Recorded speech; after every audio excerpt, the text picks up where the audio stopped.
A gente volta a falar agora sobre a Lei Geral de Proteção de Dados numa conversa com o advogado de Direito Digital, Proteção de Dados do escritório Opsi Blum, Henrique Fabretti. Obrigada por conversar com a gente, obrigada por conversar com os ouvintes da Band News FM. Obrigado, Gabriela. Boa tarde a todos. Bom, queria começar te perguntando o que muda a partir de hoje. Então, Lei Geral de Proteção de Dados entrando em vigor a partir desta sexta-feira. Isso significa que a gente vai saber melhor, a gente vai ter um controle melhor como os nossos dados serão usados?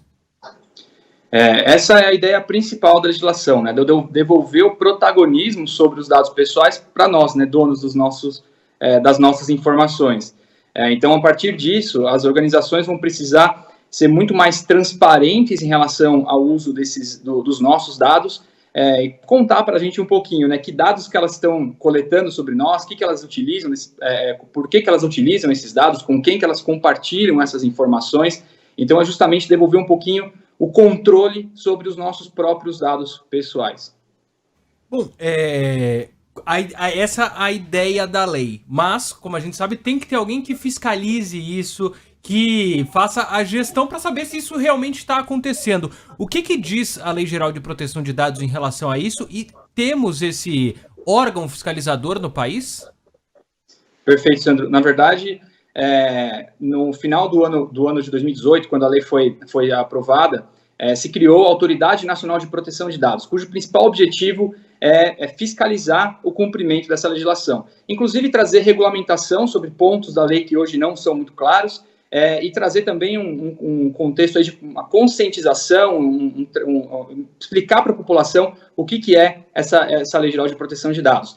E, infelizmente, essa autoridade existe no papel, mas ainda não foi, de fato, constituída. Então, a gente tem um problema a ser resolvido, e espero que seja resolvido muito em breve, que é justamente a ausência dessa autoridade, preenchendo essas lacunas que são necessárias e, claro, trazendo a fiscalização da legislação para que ela seja efetiva. E uma dúvida, essa autoridade ela é ligada diretamente ao governo federal? Hoje, a Autoridade Nacional de Proteção de Dados está ligada ao Poder Executivo, diretamente à Presidência da República. Então, a gente acabou de ter um decreto constituindo ali como é que seria o regimento dessa Autoridade Nacional de Proteção de Dados, justamente trazendo essa ligação com o Poder Executivo. O que claramente já trouxe aí alguns questionamentos sobre a independência dessa autoridade em tratar sobre os temas, principalmente porque o próprio poder público, né, as entidades de poder público, elas também estão sujeitas ao cumprimento dessa legislação. Então, já houve algumas críticas em relação a qual seria o grau de autonomia que essa autoridade teria, inclusive, para fiscalizar o poder público. A gente está dando essa fiscalização a uma parte interessada. Eu ia dizer isso, né? Que dependendo do fim, do objetivo final, né? Do uso desse dado, a gente tem um conflito de interesses, né? O ideal é que a autoridade tivesse um afastamento nesse sentido, né? Mas não é esse o ponto que invalida de todo a Autoridade Nacional de Proteção de Dados. Acho que nesse momento o que é o mais importante é que a autoridade seja constituída, principalmente para trazer um esclarecimento sobre essas lacunas que nós temos na legislação hoje, regulamentar diversos pontos da lei, para trazer um pouco mais de segurança jurídica para as organizações que estão se adequando, que estão se regularizando para atenderem a Lei Geral de Proteção de Dados. Então, independentemente hoje de onde a gente vai estabelecer, onde que ela vai estar vinculada, essa autoridade, acho que o ponto mais urgente precisamos constituir a autoridade o quanto antes. Você mencionou a questão da regulação e da regulamentação. Eu queria entrar um pouquinho nesse ponto, porque a gente teve uma novela aí, praticamente, né? A lei foi aprovada em 2018, ainda no governo Temer, estava prevista para entrar em vigor em agosto desse ano, e aí foi adiada. Na verdade, o presidente Jair Bolsonaro tinha pedido o adiamento para maio do ano que vem, né? Ficou para agora. Enfim, e agora está entrando em vigor sem a regulação de vários desses pontos. Que expectativa a gente pode ter sobre esses vácuos que vão ficar, já que não há uma regulação? Olha, esse ponto realmente é muito crítico. Vou trazer um exemplo aqui de um desses itens que carecem de regulação e que trazem uma série de dúvidas, que é um ponto hoje corriqueiro para a grande maioria das organizações, que é a transferência internacional de dados, né? Hoje, da maneira como a legislação está posta, nós temos poucos mecanismos que permitem o compartilhamento de dados para fora do país. Isso significa, inclusive, o armazenamento de dados numa nuvem que tenha a sua operação, o seu data center localizado fora do Brasil. Então, nós precisaríamos da autoridade trazendo os mecanismos que estão listados na legislação para permitir esse compartilhamento de dados para fora do país. Então, a ausência dessa autoridade pode trazer alguns riscos, como, por exemplo, a judicialização desses itens que estão em aberto, né? Que é levar essa discussão para o judiciário para tentar dirimir essas lacunas, né? O que, obviamente, não é positivo para essa legislação, não é positivo para nós, titulares de dados, e muito menos para as organizações que tratam dados pessoais, né? Portanto, a gente tem hoje uma grande insegurança jurídica com a ausência dessa autoridade. E se tenta, obviamente, buscar boas práticas fora do Brasil em relação a como cumprir, como preencher essas lacunas, mas isso é longe de ser ideal. Afinal de contas, a gente tem que entender, trazer as próprias interpretações aqui para a legislação, nossas próprias interpretações para a legislação brasileira, para como nós vamos cumpri-la corretamente.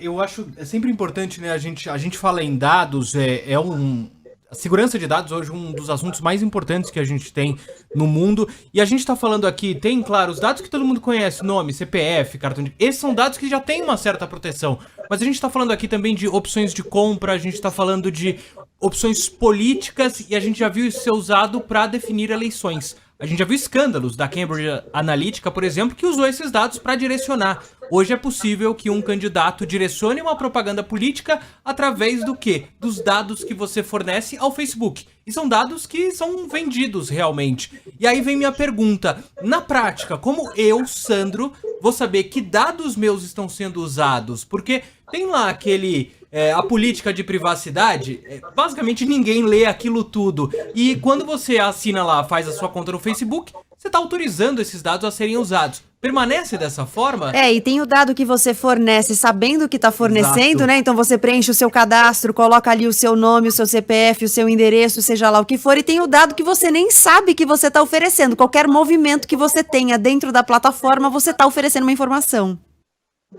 Sim, na verdade, bom, primeiro que a nossa legislação usa um conceito moderno de dado pessoal, que é um conceito expansionista, como você bem colocou, Sandra, não é só o nome, o CPF, que é considerado dado pessoal aos olhos da lei. Qualquer informação que possibilita a identificação de um indivíduo, que eu posso vincular aquele indivíduo, é considerado um dado pessoal. Como você bem colocou, o perfil de consumo, tendências políticas relacionadas à minha pessoa, podem ser considerados dados pessoais.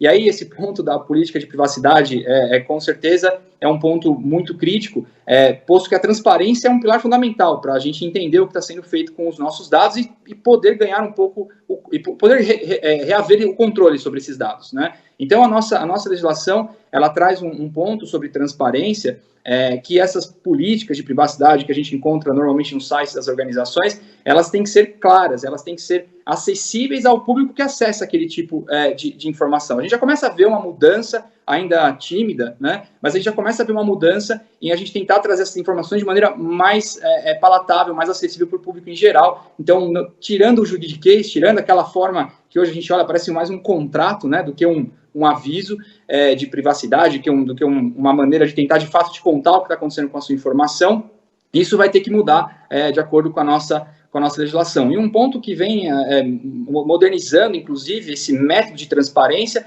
é transformar esses avisos, essas políticas muito maçantes para ler, vamos dizer assim, em conceitos mais visuais, né? O legal design, por exemplo, é uma metodologia que hoje se utiliza muito para transformar toda essa sopa de letrinhas aí, esse monte de palavras que às vezes dificilmente você consegue entender o que elas querem dizer, em elementos visuais, em fotos, em ícones, para justamente tentar melhorar a transparência, facilitar o acesso à informação para quem tem os seus dados pessoais sendo processados, sendo tratados pelas organizações. Bom, infelizmente o nosso tempo acabou, a gente queria ficar mais um tempão aqui falando disso, inclusive essa é uma discussão que Sandro e eu temos recorrentemente, né, se a privacidade existe ainda, se ela é possível, se ela é viável. Que é hoje uma falácia já, a privacidade para 100% acabou pra mim. A gente queria muito ficar mais conversando aqui com você, mas nosso tempo acabou. Eu queria muito agradecer a participação do advogado de Direito Digital, Proteção de Dados do escritório Opsi Blum, Henrique Fabretti. Muito obrigada pela sua gentileza de conversar com a gente, pelo seu tempo e pela sua disponibilidade. Obrigado a vocês, obrigado, Gabriel, obrigado, Sam. Boa tarde a todos. Boa tarde. Agora 2h55.